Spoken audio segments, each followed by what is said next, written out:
Alright, initially, I was gonna go Inquisi with the Brandies, right? I was gonna hit these bad boy brands with Inquisitor, but then I was gonna plan to move it into Molnir, but I've been seeing a lot of people talking about lightning damage, the Inquisitor, the Hierophant, mana stacking, so I think it's gonna be a lot of competitive pressure to buy these items on the market for lightning damage, so I am exiting all the way out of this strategy. I have some shit ass gear here with like no curses or nothing, and I'm already at 1.4 million. So the Brandies are gonna hit pretty damn hard. And I think the Inquisitor is a great class for this league because T17 maps having their resistance ignored is gonna be excellent. And I have a feeling T17 maps are gonna have some nasty resistances. And the Inquisitor just ignoring that shit right off the back, while he may not be the strongest at the end game when it comes to stripping resistances, it is super nice that he just ignores them when you crit, and your crit is super high. But I am getting all the way the fuck out of there. And I'm going to go to my dog, Mr. Tricky Dicky. The Trickster is probably my favorite class because of its versatility. You're able to build the Trickster in a way that you can play any build that you want. Let me just path through and show you what I mean. So these bad boys are really good. If this isn't the best, it's tied for the best. Because 10% life, 20% strength, and gain 10 life per enemy killed is amazing early on. That is one of the best nodes you get. This one's really good too. This is excellent. Every build will want these, no matter what build. They're always going to want these, so you just go up there, you grab that boy. Now, I'll probably use Cobra Lash to start, and since I'm using Cobra Lash, I'll swing over here and grab this projectile. Biggity bam, right into precise technique, right into here. The resistances are really nice starting out. This is going to be 18 resistances to everything. Super good to get that bad boy. And then the precise technique. Then I'll probably just grab those lives because they're right there. And at this stage, you're getting pretty close to getting your first labyrinth. So we're going to go bam, bam, bam. These guys are all, that's a strong little block there, and then we got this labyrinth here. So let's take a look at what we've already done on the first labyrinth. We have 40% more damage here. We are sitting at 6 frenzy charges, which is 24% more damage and 24% more attack speed. You're already getting a bucket of damage just from that little pathing there. And on top of that, you get a little faster projectile speed. I'm not going to worry about poison if I use Cobra Lash. But I can use anything I want. I could switch from Cobra Lash to Smite, Ground Slam. I can use whatever attack skill I want starting out with this thing because my damage is completely universal. So from here, we now have this bad boy giving us +2 frenzy charges and frenzy duration. That duration is going to keep these frenzies up even while mapping. These frenzy charges are going to be up all the time. So I'm just going to path right over here. Oh, wrong way, wrong way. We don't want to go up. We want to go down. And grab that bad boy, grab that boy. Now, this still works for every attack skill. It works a little better for projectiles because I have these 2 projectiles here, but it works for every single attack skill. And if you really wanted to, you can path this way and avoid the projectiles. So let's say I'm just going to do ground slam the whole time. I will path it this way. Biggity bam, just like so. Or you can get path that way, and if you want to use whatever it's called, you can go there. So it's probably better to go that way. So once we're at this stage, I'm just going to pretend, I'm going to keep it generic, so I'm going to remove the projectile, right? You can use anything at this stage, doesn't matter. From this stage, you're going to want to grab this other frenzy charge, and so far, everything you have will still work for any attack skill. Only reason I say attack skill because we have this. You can actually remove that, and then you can use it for anything, but you're going to want to get rid of this node here, and you're going to want to grab this frenzy charge as an anoint, and this right here is the full universal, because you can use this for spells, you can use this for attacks, but this build, I'm going attacks. So let's leave the socket off for now, because I don't get jewels for very late in the game. So this is the state here. And next thing we're going to be getting is Polymath. But before we get, I don't think we'll have Polymath just yet. You want to path up here and get this spell suppression from your evasion. And biggity bam. You're going to have quite a bit of dex at this point. So you're going to get a lot of evasion from Mage Bane. Because you're taking a ton of dex nodes. And these guys like this, if you want to go up here and get another 10 dex. But this guy's giving you 10 dex. You're going to grab that guy. He's giving you 20 dex. If you're doing projectiles, you're getting another 20 there.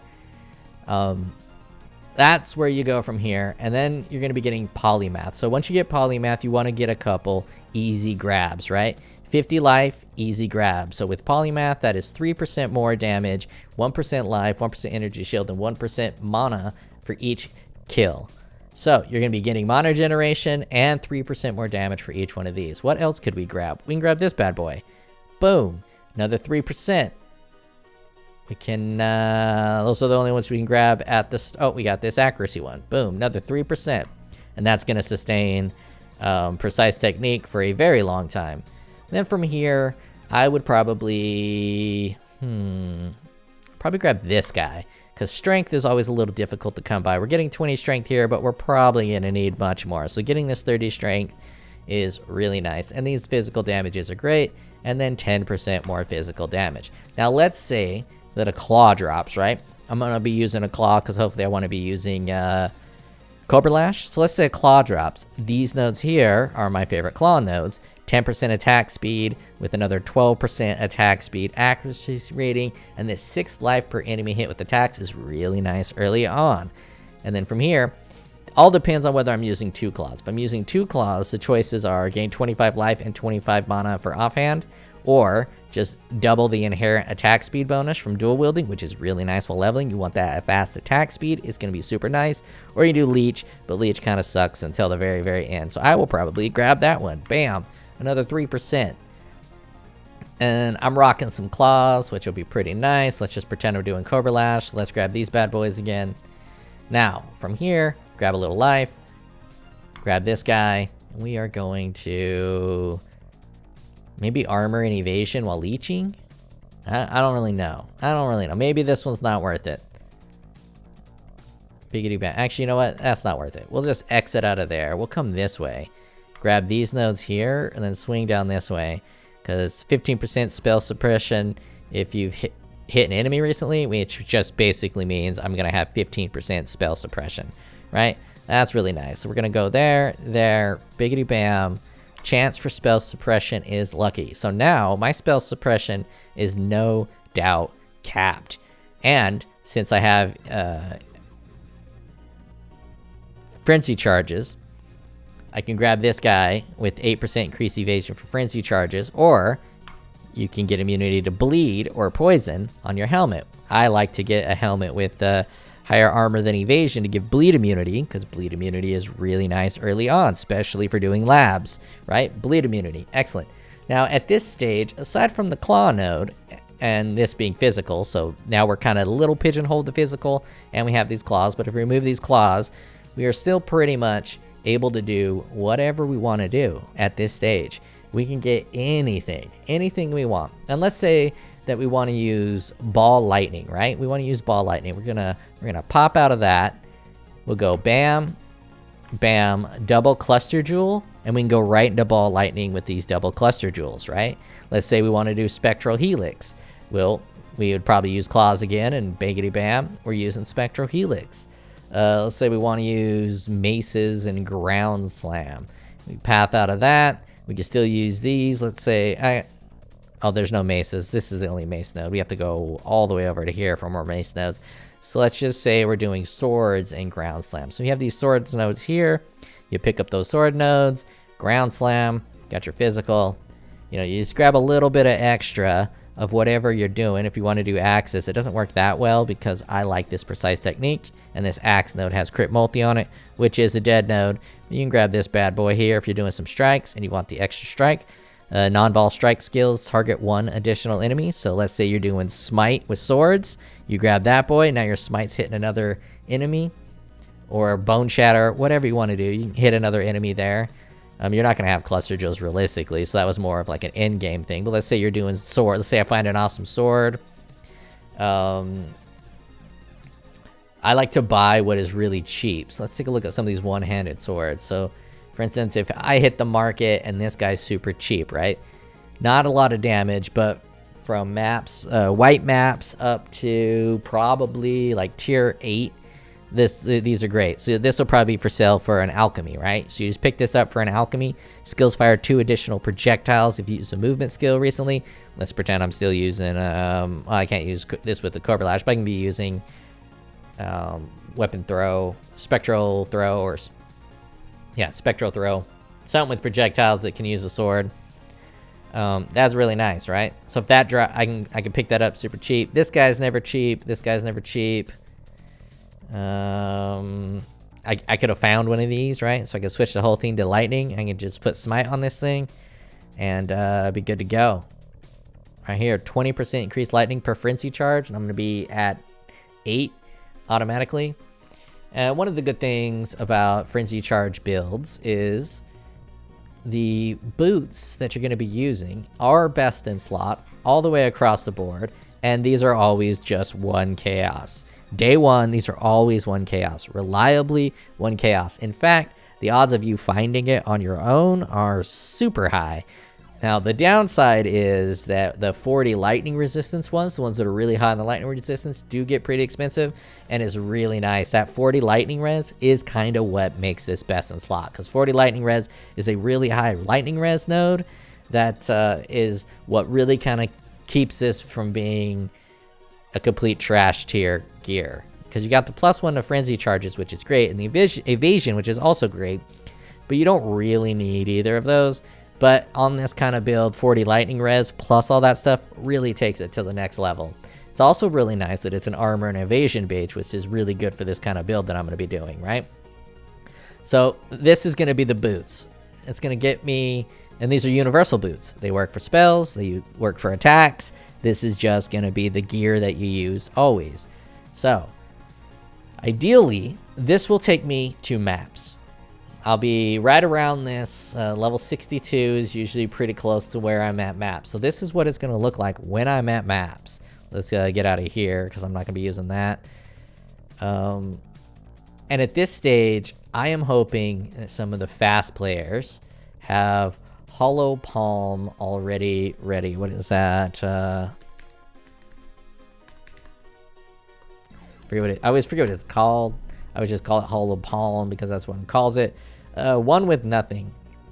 I do not think this is going to be an expensive cluster jewel. I don't think it's going to be expensive at all. And everyone's going to have access to Delirium if they want it, and high levels of Delirium. Meaning you can get Delirium in every single map, and you can drop a lot of these unique cluster jewels. I think this is going to hit the market, and I don't think anyone is doing deck stacking. I think this is going to be super cheap. Day 1, maybe 10 chaos. Maybe 20 at max. I cannot imagine this day 1. By day 1, I mean hour 10. By hour 10, I can't imagine this going above 20 chaos. And by hour 10, I can easily farm 20 chaos using the crafting recipe. The crafting recipe will get you a guaranteed amount of chaos, no matter how bad you are. You just use the crafting recipe, do it unidentified, so you get 2 chaos per each one you turn in. It's better to turn in a whole set unidentified for 2 chaos and then go buy whatever item you want for 2 chaos than the odds of actually getting an item that you want from identifying those, at least at the start. Don't identify the items, just sell them to the vendor unidentified. Instead of getting 1 chaos, you'll get 2. So I'll be grabbing this bad boy right at the start. This will probably be the first one I get. I am unencumbered, meaning I won't need a weapon, I won't need a shield, and I won't need gloves. These bad boys, no weapon, no shield, no gloves. I don't need any of that trash, right? I get this bad boy. And right after I grab that, I am going to get Bringer of Rain. In my opinion, this is the most powerful starter item.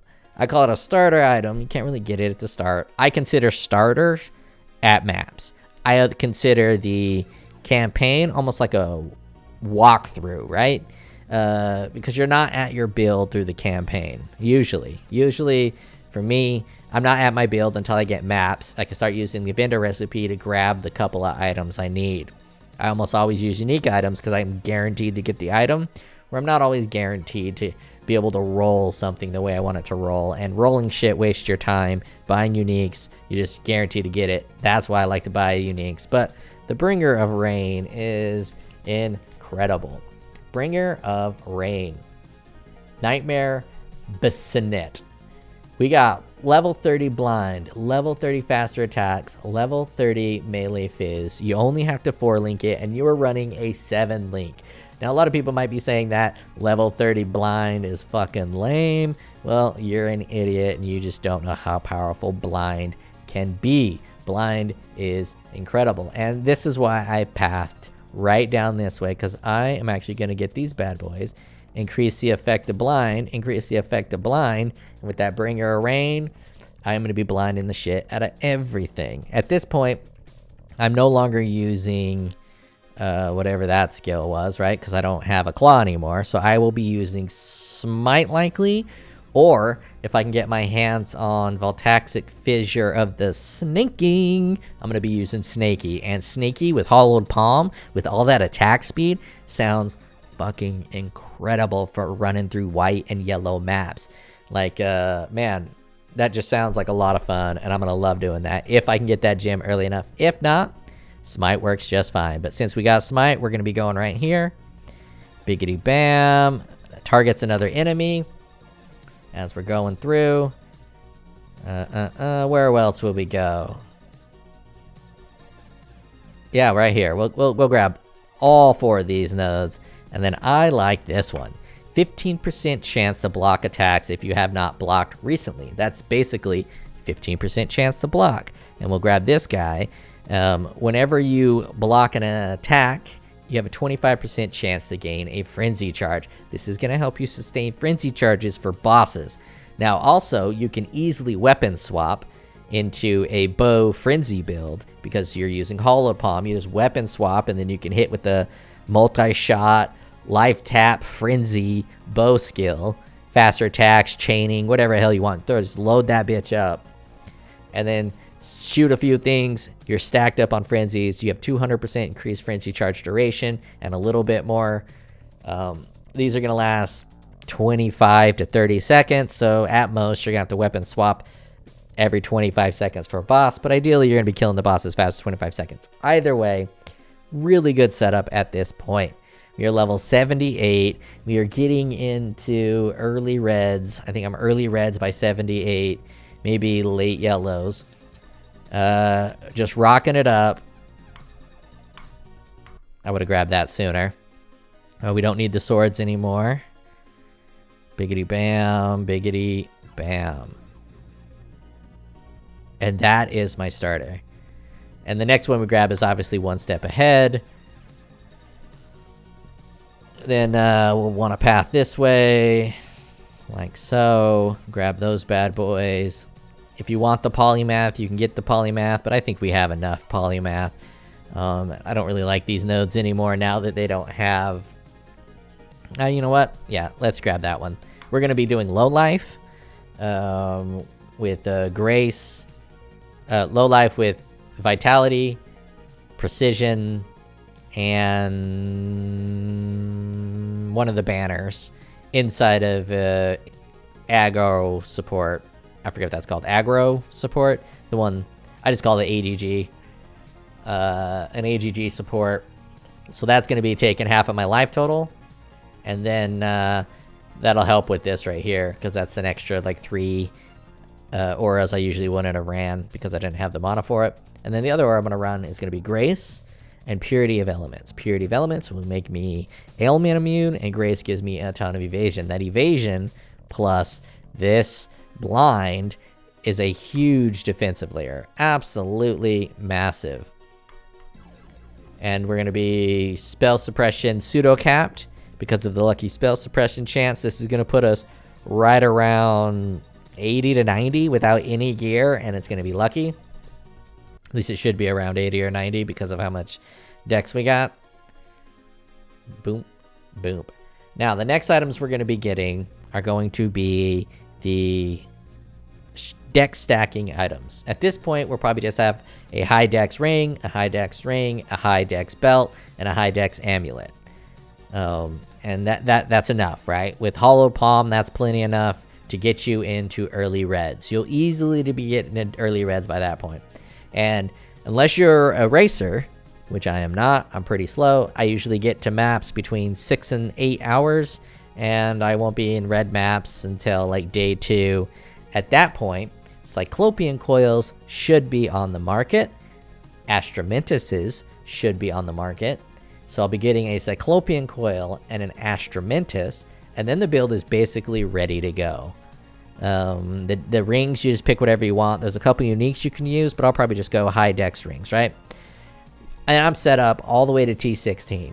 And I can make it into T16 and run T16 pretty damn smoothly with what I have set up here. Now, once you get to T16, when you want to start juicing T16 and you want to start running Maven and some of the Guardian bosses, this exact setup won't quite cut it. You'll have to do some upgrades. Now, if you want to keep Hollowed Palm going, you can do Hollowed Palm upgrades, but I will be speccing out of Hollowed Palm.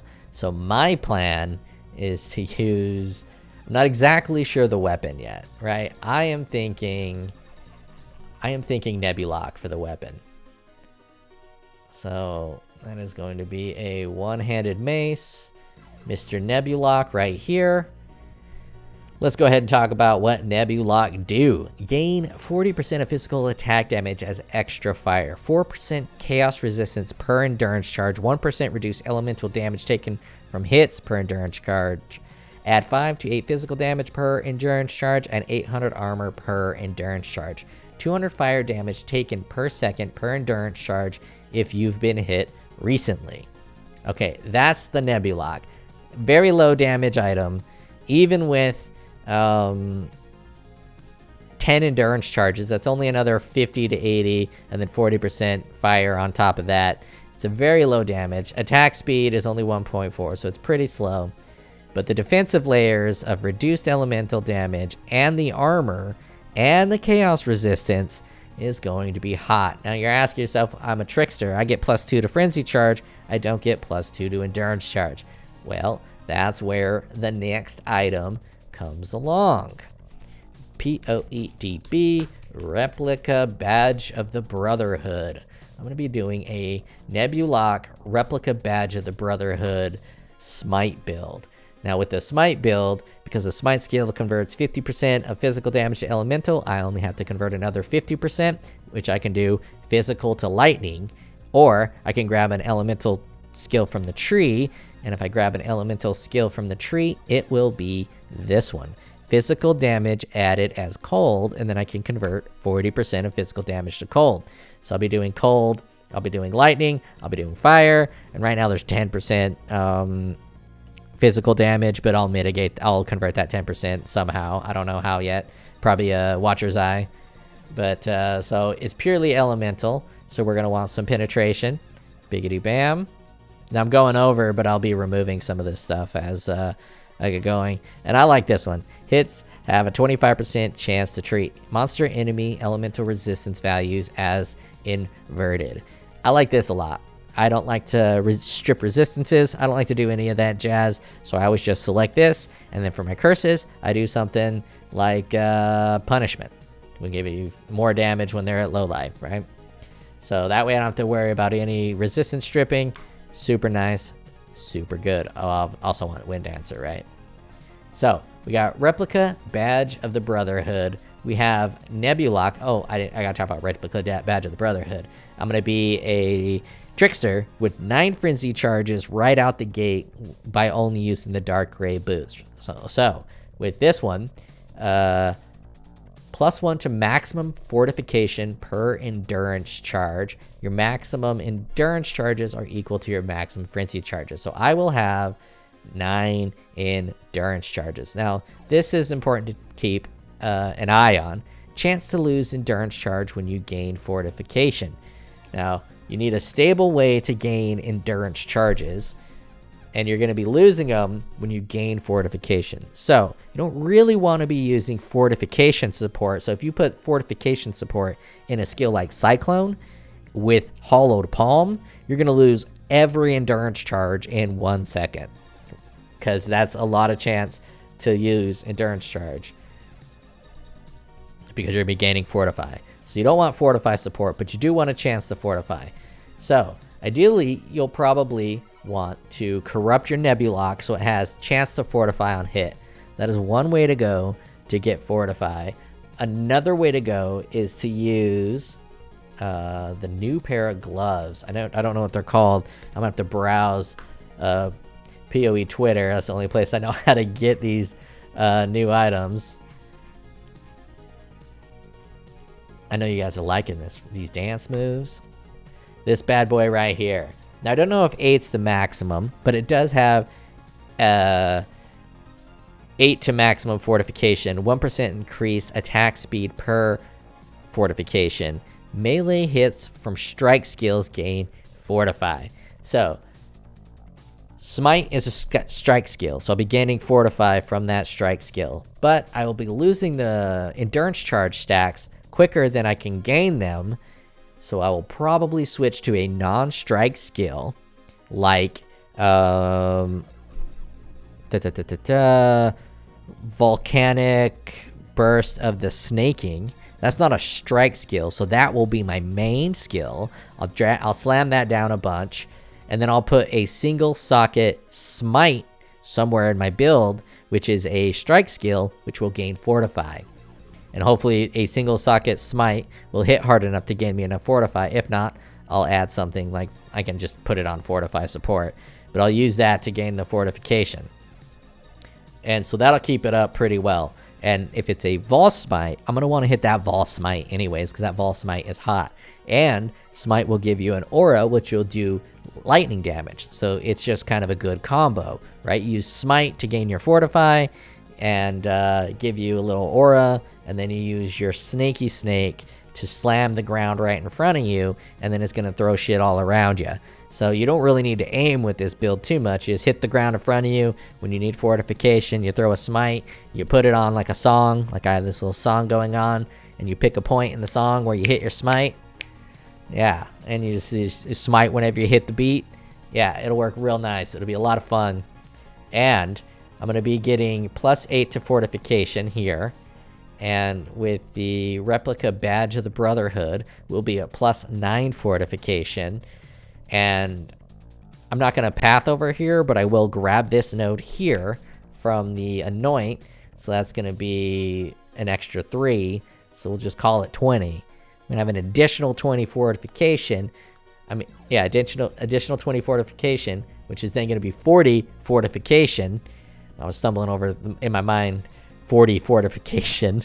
But that's going to be 40 fortification, which is a ton of fortification. And with 40 fortification, if I grab this node here as a steadfast, that's going to be 4% life regenerated per second. That is a lot of life regenerated per second. And now that we have endurance charges, I can grab that boy right there, which is going to be 8% increased damage per endurance charge, and I will have 9 endurance charges.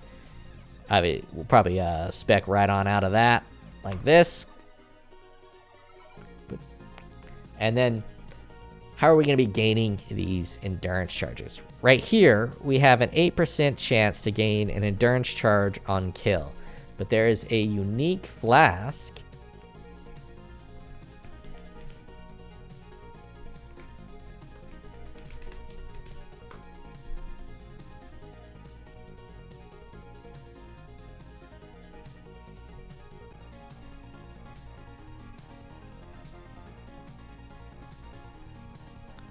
There we go. A unique flask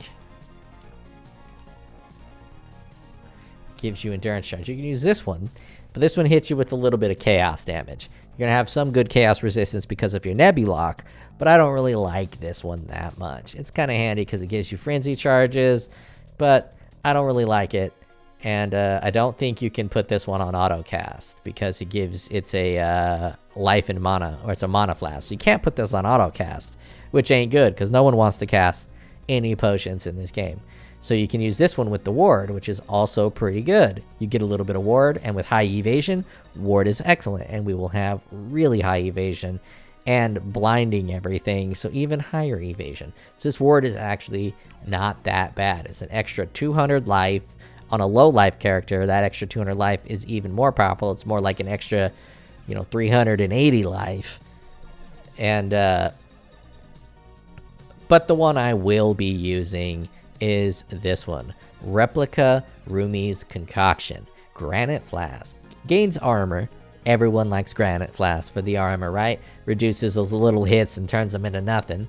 And you gain 1 endurance charge on use, and you're petrified during the effect. So no one really uses this because you're petrified during the effect.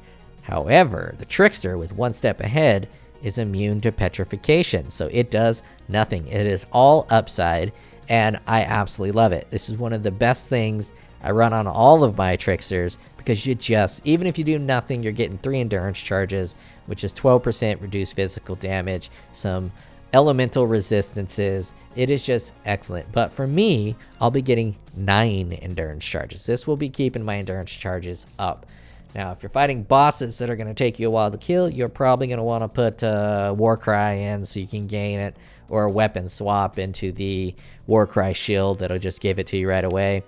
And the Trickster node right here is 200% increased charge duration. That is all charges. That is not just frenzy charges. That is all charges. So your endurance charges are going to have that increased duration as well. So if you put a weapon swap with the Warcry shield and you Warcry, you'll get 9 endurance charges, and you can pretty much keep those up the entire map, and you can do the same for bosses. So that's how you handle your endurance charges. And let's see, any other things special? I talked about the Nebulock. I talked about the new gloves. Talked about having 40 fortification, which is going to mean these gloves have 40% increased attack speed. Yeah, that's going to be the plan. So it's going to start out with a generalized Trickster build, probably going to be using either Smite or Cobra Lash until I get into maps, which I will then switch into Hollow Palm, doing minimal investment into Hollow Palm, because Hollow Palm is really good with minimal investment. I'm not going to be like paying multiple chaos for a really high roll Dex ring, or multiple chaos for any of that shit. Just go bare bones on most of that stuff until I get enough cash by farming regular T16s to pick up all of these items. And I don't think these items are going to be that expensive. The gloves are optional. No clue what these are going to cost, but I think these are going to be relatively inexpensive. I don't think anyone's going to... Most people who play Path of Exile, if we're being honest, are sheep, and they just use what they see other people use. So it takes a creator to use this for other people to really start to use it. A popular person to start using the item before they can use it. For instance, lastly, I started Rage Cleave because I knew it was going to be sick. I knew it was going to be awesome. And it flew under the radar until some larger creators started to play Rage Cleave. And now Rage Cleave is probably going to be a pretty expensive starter this league. I think that axe that you get for Rage Cleave that increases the maximum rage, I think that's going to be a 30 chaos day one item, 30 plus. So I don't think people are going to be getting that axe for cheap. It might even go crazy and be like in the divines for a while for a higher rolled one. So I don't think that's going to be a cheap one, because new creators have done that. So these gloves, if they're good, won't be expensive until next league, or at least 2 weeks out after some of these build creators can use it. And it gets even more exacerbated in the delay of the increase in price, because a lot of the streamers are kind of like try-hard racers. So they have a starter build that is the most broken bullshit ever, and no starter build is going to be able to benefit from this. So they won't be building their second build until like week 2. That's when they're going to be building their second build. So this won't get any attention for the first week at all. No one's going to be buying these. No one's going to be looking at it. So I'm going to be picking quite a few of these up once they hit the market. I have a feeling they're going to be pretty cheap. I have no clue what they're going to be, but eventually they're going to hit 1 chaos. 1 to 5 chaos a pop, because no one's going to be using that. But it's going to be excellent for me, because I'm going to be snatching this bad boy right up, getting some good corruptions on it. Yeah, and I can use any other glove I want. If I don't want to use that one, I can just get a really nice glove with +1 to frenzy charges on it, and that'll easily be pretty comparable. But I just don't get the fortification, and that fortification is pretty sweet. Anyways, that's the plan. I rambled for quite a while talking about my league start. I am very excited for it. I hope you guys are excited for it too. If you're not excited, don't fucking play the league, man. Take a break. If you're getting burnt out on Path of Exile and you're all fucking negative ninny, take a break from it. Go play some Diablo 4. See what that feels like. You know what I mean? It won't feel good. That game's kind of fucking trash. It's pretty good, but in terms of longevity, it just doesn't have any longevity. After about 30 hours, you're just, okay, I'm done with this. There's no reason to play beyond this. But I kind of knew Diablo 4 was fucking burnt because I saw the animation, the little jump, auto jump animation. Instead of letting you hit a button to make your character jump so you can manually jump over ledges, even better with the potential to fall. Like, what's the point? What's the fucking point of jumping over a bridge if there's no chance of failure? It's just really bad game design, and they showed that, and they were very proud of the fact that you can dash and slide and jump over these little ledges by hitting X in the right spot. And I knew at that point that Diablo 4 was fucked, because whatever dev thought of that, he only thought of it as cool. He didn't think of it from a gameplay mechanic standpoint. It's very bad game design to have a point where you run to, and then you hit the X button and it does an action for you, and then lands you on the other side with no like failure state. You know, when you do a flame dash or a frost blink, you have the potential to overshoot your flame blast or overshoot your frost blink or get yourself into some trouble because you have control over the directionality of your dash. But in Diablo 3, there's the spots where it auto does it for you. You don't really have control over that, and it's kind of fucking lame. But anyways, I see some game design problems in Path of Exile 2 from the little bit that I've seen. There's some game design problems that I'm seeing. It's getting me a little concerned about Path of Exile 2. I try not to look at anything, and I try not to get hyped or anything like that because we're very far away from its release time. But it's nowhere near as bad as Diablo. But anyways, I'm just ranting. I'm just killing time. Killing time, baby. It is almost Path of Exile time. But back to the Trickster. One of the reasons the Trickster's so cool is because of his dynamicness. So let's say you're running through the level and you get like a weird item that's pretty cool and kind of expensive. Let me try to think of one. Oh, the helmet. There's a helmet that's really cool. It's somewhat of a meta helmet for totem people. I don't even remember what it looks like. Oh yeah, it's like blue. It has a mask on it. Looks almost like these guys. There it is. Let's say you find this. This drops for you as a Trickster. You could totally re-roll your character for minimal points to make this work. And this is really good on that build. Because if we read this line, increases and reduction to cast speed also apply to attack speed. So let's like take a look at the Trickster for a little bit. We got attack and cast speed here. If you rolled into here, you have attack and cast speed. So each one of these will be 8% increased attack speed, which is very excellent. And then even these nodes... Oh, never mind. I thought this node was given some kind of attack speed, but it doesn't. But then, you take a look at what a Frenzy Charge bonus gives you. I don't think this one tells you what a Frenzy Charge bonus does, but let's just take a look at POEDB. A lot of people kind of sometimes forget what the full bonus of a Frenzy Charge is. If they're not active, I'm not searching in the right spot, am I? If they're not active Frenzy Charge users. So let's take a look at what this Frenzy Charge buff does. Frenzy buff. There it is. 4% more damage per Frenzy Charge. That's the one everyone remembers, right? And then people either remember the attack speed or the cast speed, depending on whether they're caster players or attack players. The people that fully remember both do both get casting and attacking. But here, we have 4% increased attack speed per Frenzy Charge and cast speed. And with that helmet, the Frenzy Charge cast speed is then going to stack on top of the attack speed. Your attack speed is going to be bonkers. Now, this helmet is not super cheap. You know, I don't like totems, and I don't really want to play around this. But if this guy drops while I'm mapping, I will totally easily be able... Let's say I have it at this, like, I won't be at Nebulock. I'll be at Hollow Palm. Like, I'll be doing Hollow Palm while that's going. So let's say I'm doing Hollow Palm, which I don't have any of this stuff. Okay, it's not letting me unselect it.